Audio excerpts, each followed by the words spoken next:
from our team who has the latest from the University of Missouri. Plus, honoring veterans. Didn't get a whole lot of thanks in 1970 when we came back from Vietnam. And I appreciate that even now. How vets are being recognized in Northwest Arkansas. Also, an initial report on last week's Fayetteville plane crash is released. Details on the findings tonight. UATV starts now.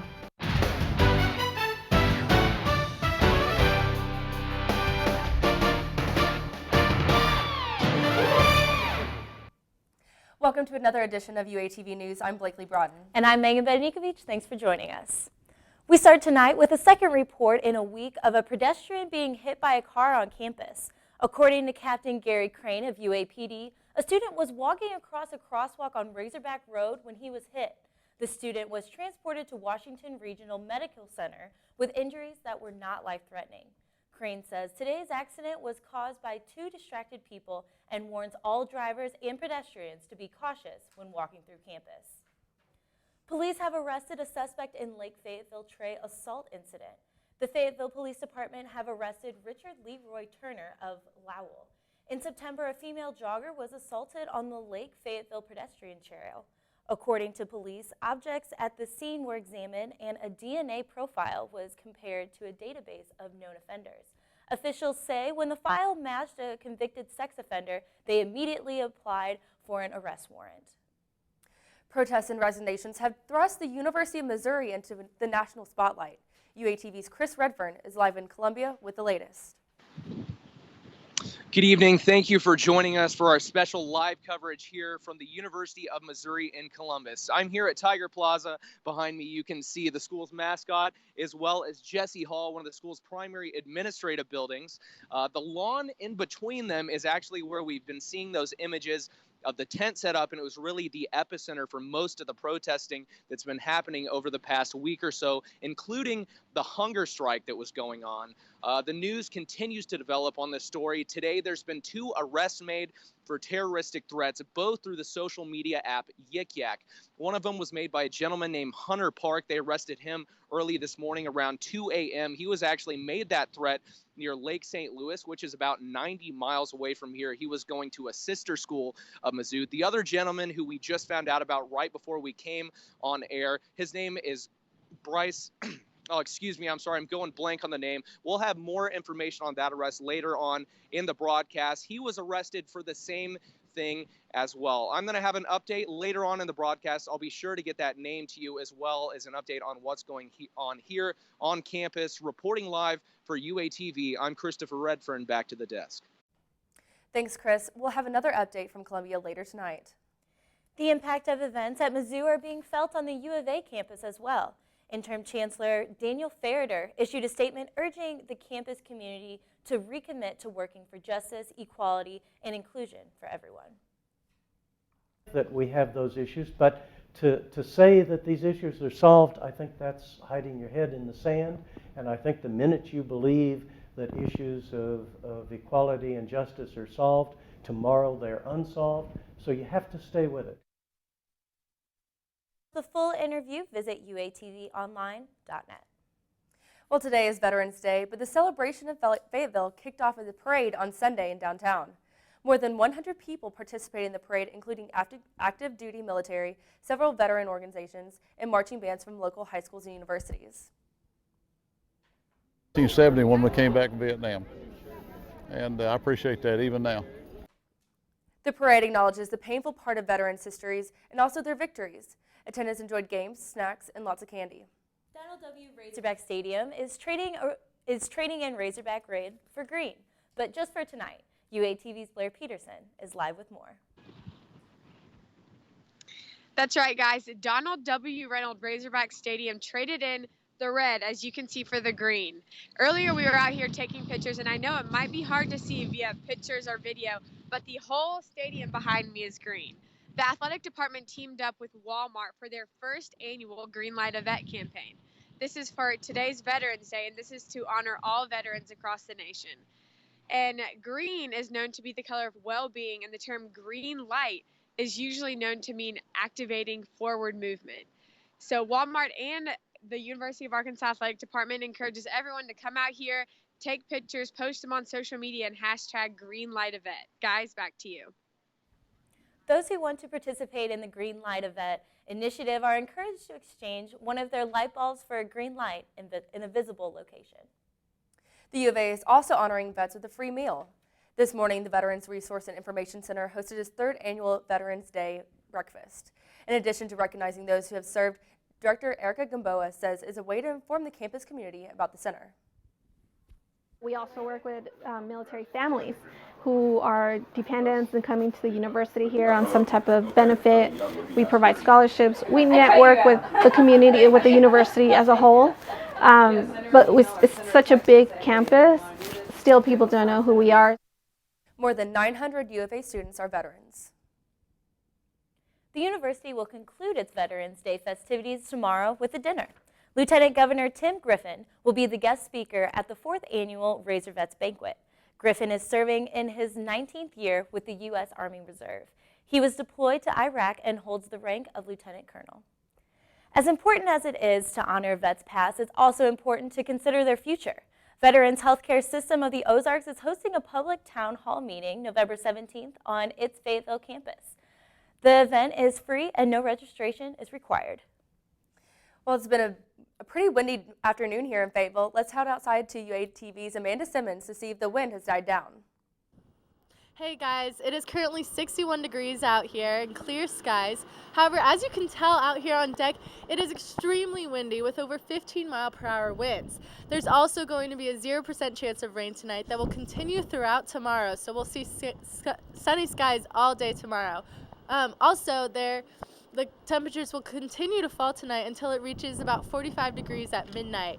There's our graphic with the clear skies, 61 degrees, although it feels a little bit like 64 degrees. Also, the temperature will continue to fall later tonight. So that's it for your weather tonight. Stay safe, stay warm. For UATV, I'm Amanda Simmons. A preliminary report on the plane accident from last week has been released. After taking off from Bentonville Municipal Airport, the pilot noticed a yellow caution light on for oil pressure and the engine was still producing power. The pilot notified air traffic control and had permission to an emergency landing on Drake Field. The pilot descended to land when a red warning light for oil pressure came on at 3,000 feet. He deployed the parachute system and descended to the ground. Through Angel Flight, volunteer pilots are helping those in need heal. UATV's Reagan Barton has the details. 61 on leg ground, Roger, hold short of Delta. The sound of air traffic control plays in Larry Dillard's ears as he gives Angel Flights to those in need. Dillard was a pilot for 5 years. Then he decided to become an Angel Flight pilot. I seen it advertised one time and just thought I could maybe help a little bit, so I contacted Angel Flight and got signed up, and have been doing it now for about a year, year and a half. Angel Flights connect pilots with people who lack the resources to receive the medical care they need with free transportation. It's strictly voluntary on the pilots, and unfortunately a lot of them do end up getting canceled at times, but probably about half of them that are signed up for actually does happen. Patients may cancel their flights, but Dillard says he has one regular traveler. Yeah, there's this young man. I've been hauling him now for about a year, and I normally always take his flight just because I've got to know him and his mother. He's 18 years old and he's got some kind of rare cancer. Even at 10,000 feet in the air, Dillard says his favorite thing to do is get to know his patients. I usually haul him down to Houston about four to five times a year, and I've got to be friends with the family. Dillard says he does a flight every 2 to 4 weeks and will continue to do so. Probably as long as I'm in good health and got an airplane, I'll keep doing it. Information about this program is available at angelflight.com. Libraries around campus are packed with students. Find out why. And only 5 weeks till the end of the semester. We'll give you some tips to be prepared.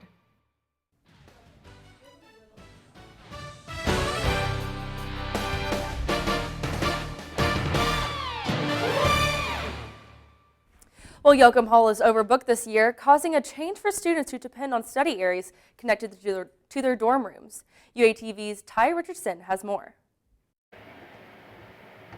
Freshman Colin Buchel arrived on campus expecting to have a study area on his floor. Instead, the university turned the space into another dorm. I can get homework done in my dorm, but sometimes that's a distraction. So definitely having a study room, an environment that's more conducive to doing work would definitely help out. Other study spots on campus are scarce. Mullins is already getting crazy and it's hard to find a spot. So once everybody's getting to study, it's all about finding a spot. User experience librarian Kathleen Lehman has been tracking statistics on students studying in the library. And we are up. Monday and Tuesdays, we have over 1,000 people more than what we had last year. She thinks the increase is due to two reasons. It's the growing enrollment coupled with study areas not being found elsewhere. Buchel said he wasn't sure if his grades would be the same if he had a review place on his floor. For UATV, I'm Ty Richardson. The U of A has already started working on building new residence halls near Bud Walton. We are closing in on the home stretch of the fall semester, and students are beginning to feel the pressure of final exams fast approaching. A few tips for tackling finals are making a priority list, managing your time, and most importantly, do not procrastinate. If you're doing good in the class, if you have an A, a B before the final exam, well, study hard so you can keep that A or B in class. Sleep and nutrition habits are often the first things to change for students leading up to finals week, along with managing your time. Remember to get plenty of sleep and stay away from excessive junk food. Coming up, another update from the University of Missouri on the latest incidents with students. And find out what Crystal Bridges will be offering this fall to visitors. UATV News will be right back after this.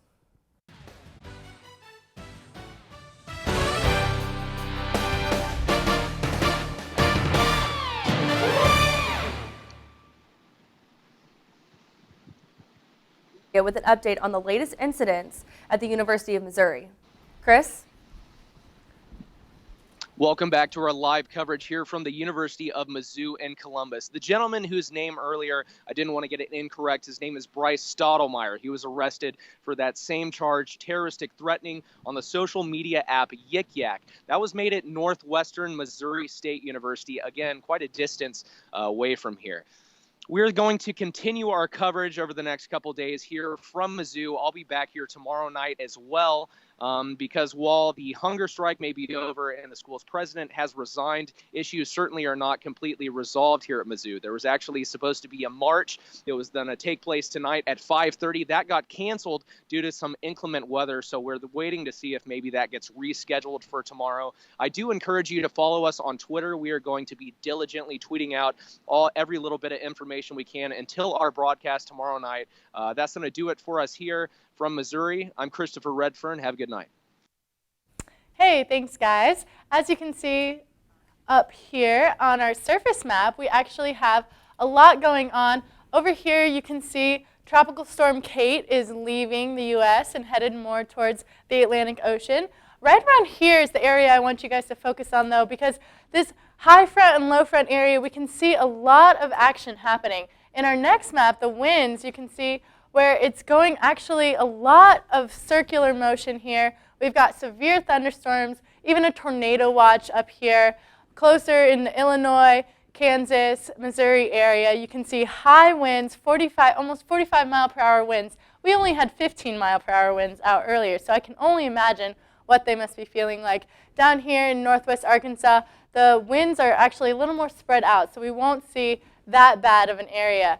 But in our next map, the cloud coverage is exactly what we're seeing with our tornado watch up here in the Midwest, as well as down here in the Kentucky, Ohio, Illinois, Indiana region.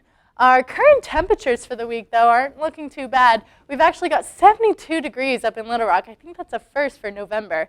We also have 68 degrees over here in northwest Arkansas, southern Missouri, 67 degrees in Nashville, 61 degrees in Oklahoma City.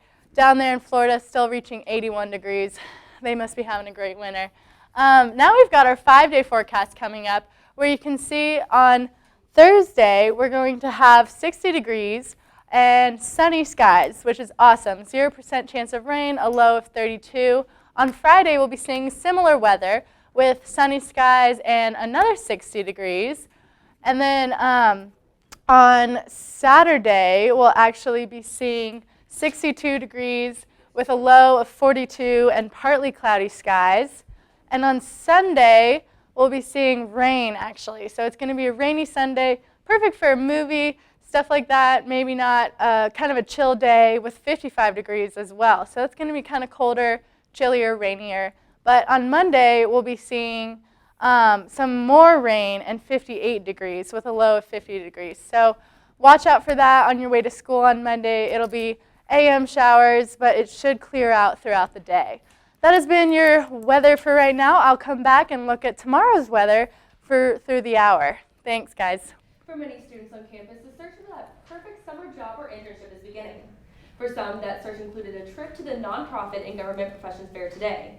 Members of nonprofit organizations and government jobs took time to meet with students to talk about possible job and internship openings. And Einstein's general relativity theory is turning 100.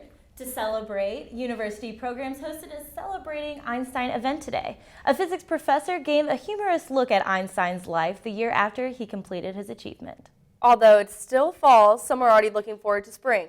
Students are thinking about spring classes, and the Headliners Concert Committee is working on the 2016 Springtime of Youth Music Festival. The inaugural event included a performance by Wiz Khalifa, and now organizers want suggestions for next year's musicians. You can find a link to the survey at uatvonline.net.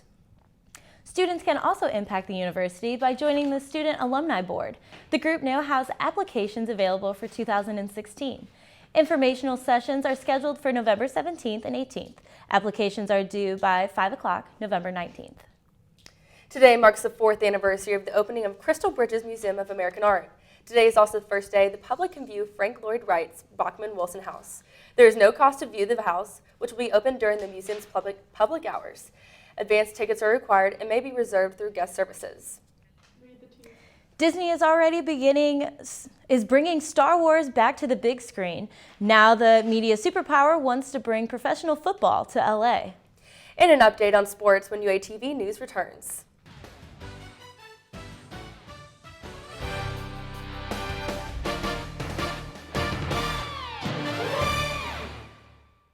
Hello and welcome back to UATV, and this is UATV Sports. Disney has already brought Star Wars back to the big screen.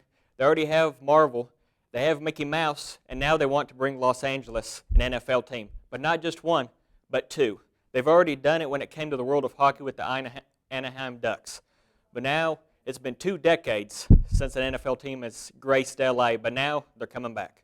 Or that's what Disney wants. Every year, the winners of the Super Bowl shout, "I'm going to Disney World." Now, Disney may be coming to the NFL. The CEO, Bob Iger, working with the San Diego Chargers and the Oakland Raiders, to the LA Saints, St. Louis Rams, and they also want, but no market allowed 3 teams in LA. Iger's role gives the Raiders and Chargers an advantage over the Rams. Disney owners ESPN, which pays the NFL about $1.9 billion a year to air Monday night games. Any move would require league permission and local approval to build the stadium. LA hasn't had an NFL team since the Raiders, and the Rams moved out of the market in 1994. When the Raiders were actually there in Los Angeles, they had actually won a Super Bowl. As we can see here, the autumn winds is what they would call them on NFL films. The LA Raiders, or the Oakland Raiders, were a team founded in the 1960s and would claim multiple Super Bowls during what some would call the golden era of the NFL.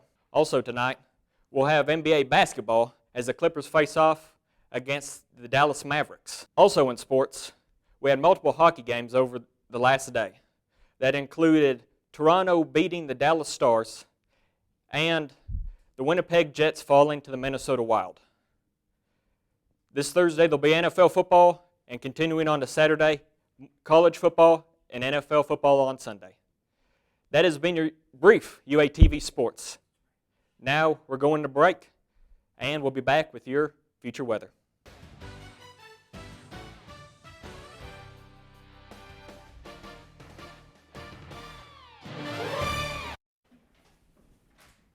Hey, Hey guys, we're back with tomorrow's weather. As you can see, at 9 a.m. it's going to be mostly cloudy, 60 degrees, and also feel like 60 degrees. So that's going to be kind of a particularly warm morning for November. At 12 p.m. it's also going to be 60 degrees and mostly cloudy. And then at 3 p.m. it will be 63 degrees, a little jump there, mostly cloudy as well, and it will feel like 63 degrees. Throughout the day, the rest of the day, the clouds are going to roll out and it'll be sunny. So it's going to be a great November 12th. Back to you guys.